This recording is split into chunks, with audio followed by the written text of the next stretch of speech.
Guys, good morning everyone and then mga followers. Ito pala, nagsigang pala ako ng tilapia.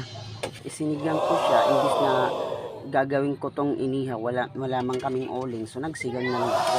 So ngayon guys, maghihigop tayo ng sinabaw na sigang dahil napakasarap ang aking paggawa ng sigang. Ayan guys. Pero mayroon kami kanin, ayaw ko lang kumain. Ayaw yung kanin namin. Dahil gusto ko lang yung sabaw pampatanggal ng ng tiyan. Kasi ang laki ng tiyan. Ayun pala guys yung anak ko nagsisilpon. Ito yung silpon kong luma. Binigay ko sa kanya. Ayan, nagkakaway siya. Yan, tatlo sila. May mga cellphone din yan. Tingnan natin guys. Ito oh. May mga cellphone na rin yan sila. Ito rin may cellphone. So mayaman kami sa cellphone. Tag-iisa kami dito cellphone. Ayan cellphone ng asawa ko.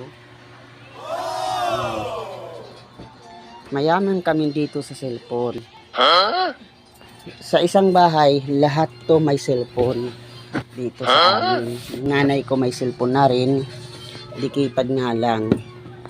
So ayan guys, nag-iigit tayo ng sabaw na sinigang dahil napakasarap. Napakasarap ang niluto kong sinabaw na sinigang. Diba guys, ang sarap nito. Ayan o.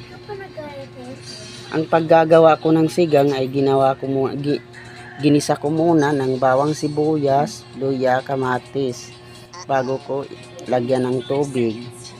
Kasi may nagsisigang naman guys na diretso agad, walang gisa-gisa.